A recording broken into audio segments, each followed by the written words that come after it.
What does it mean to be a subject matter expert? At first, it sounds like a simple question, but the more I work with experts, the more I realize that different people mean very different things when they use that term. Some people think that a subject matter expert is someone who knows a lot about a topic, or it's someone with years of experience, or it's someone who has credentials or certifications or a degree. But what level of expertise do people actually need when they're looking for your help? And more important, what level of expertise do they assume you have when you offer to help them? In this episode, we're going to explore the different levels of expertise, why people often trust the wrong experts, why some highly qualified experts remain invisible, and what it really takes to become recognized as a subject matter expert in your industry. Let's dive right in.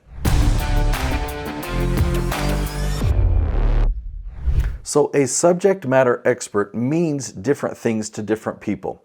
So I'm going to take expertise and break it into 3 different levels. Okay, so a level 1 expert is an expert that has the knowledge, right? They really understand all the ins and outs. They've read the books. This is where you might get a degree, right? You've had the conversations, you've had the debates. So level 1 is you have the knowledge. Level 2 means you've applied it successfully. So you've taken that knowledge and you've started to implement it, and you've learned from real life. You find out what works and what doesn't work, where there's exceptions. When you fail, you've picked yourself back up and kept going until you figured it out, and finally you achieved a result. You were successful. So if you started here and you ended there, there's this path that you've taken successfully and you achieved it. So in order to be a level 2 expert, you have to have applied it and been successful. A level 3 expertise is actually quite a bit different. The same difference between 1 and 2. A level 3 means you've taken somebody else by the hand and led them to success. So the reason it's such a big jump from level 2 to level 3 is you are different. Your skills and weaknesses are different from everyone else's skills and weaknesses. And so as they start along the path and they start implementing the knowledge, they're going to hit different obstacles. But if you have the ability to help them navigate through their obstacles as well and help them keep going and help them achieve success, then you're a level 3 expert. So you can't just be level 3 because you're level 2 and now you're helping people. You have to have a track record of success of helping other people be successful. So that makes you a level 3 expert. So now the question is, what level are most experts? Well, it's like a pyramid, right? The biggest, the foundation is level 1, and a percentage of those people move on to level 2, and a rare few of those move on to level 3. Level 3 are now in a position that they can become thought leaders in their space. When you go to a university, we have an abundance of level 1 experts. Those are academics. Those are people who really know the knowledge inside and out. We have a ton of level 1 experts. So now the next question, which is an important one, what level of expertise do people need, right? What do they need? Well, they need level 3. Because if you think about it, if somebody needs help, right, do they just want the knowledge? I guess if they want to become an academic themselves, well, then you're a level 3 expert at being an academic. But if you want to apply that knowledge to get results, so if somebody else, let's say you're a business owner and you need help doing something, whether it's retaining employees or growing your revenue or hiring a CMO, like if you need to do that thing, do you want to hire an academic that knows the knowledge but has never done it? Or do you want to hire somebody who's done it themselves? Okay, that's better. But do you want to hire somebody who has helped other businesses do that thing? Yeah, that's the most valuable.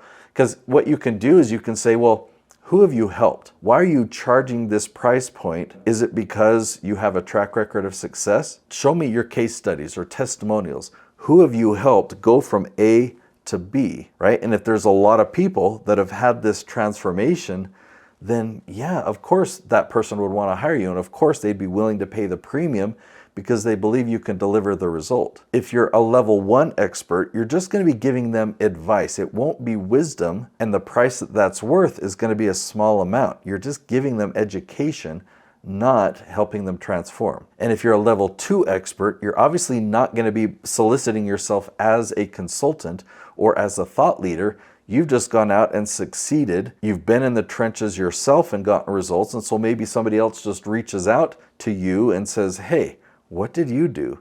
And yeah, you're just passing on that wisdom and that experience. But if you're a consultant or a thought leader that's positioning yourself as somebody who can help them, and when people come and say, let's see if this person can help, what do they assume about you? They assume that you're a level 3 expert.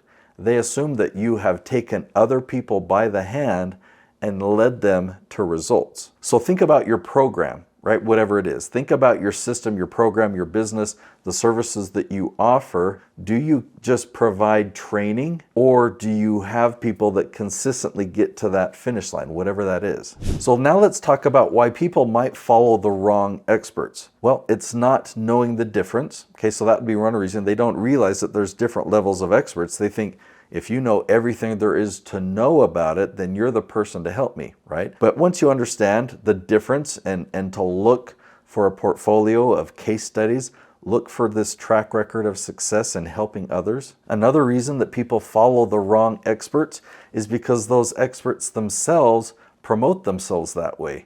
They talk the talk as if they're a level 3, and so it causes confusion. Another reason might be budget. I mean, if you truly are a level 3 expert, you're worth a higher premium, right? A level 2 is going to be lower than that, and a level 1 certainly lower than that. And a lot of people just don't have the budget. And maybe in that case, maybe they need the training. Maybe they need to just get in the trenches and start applying it. But eventually they're going to need a level 3 expert, because when they hit challenges, they don't see what they don't see.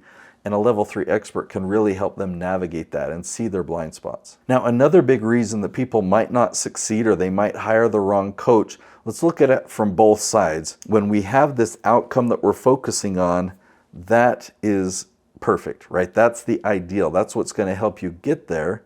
But if you focus on the process instead, a lot of times you're not going to get results. And so if there's a coach that focuses on the process, or if you yourself are just focused on what are the steps that I should do? Should I just be posting on social media versus focusing on an outcome? Like, what should this be doing, and tracking and measuring the results? Okay, so with that clarity and knowing the different levels, why are there so many level 3 experts that are real subject matter experts, right? They're thought leaders in their space. Why are there so many of those that are invisible? And that makes it really hard. If somebody would really benefit from hiring a level 3 expert, but all they find is level 1, that's a problem, right? And that's a problem for them, but it's also a problem for the level 3, because the level 3 is thinking, oh, I wish they could just find me, because I could truly help them. Why are so many level 3 subject matter experts invisible? Well, expertise alone doesn't guarantee visibility. It doesn't guarantee that trust is built. And it certainly doesn't guarantee that people will find you when they need you. So that's why I created the next episode, What is Personal Branding? In that episode, you'll learn how experts position themselves to be discovered, to be trusted, and to be chosen. And you'll learn why personal branding plays such a critical role in becoming the go-to authority in your industry. You'll be glad that you watched that next episode. So I'll see you there.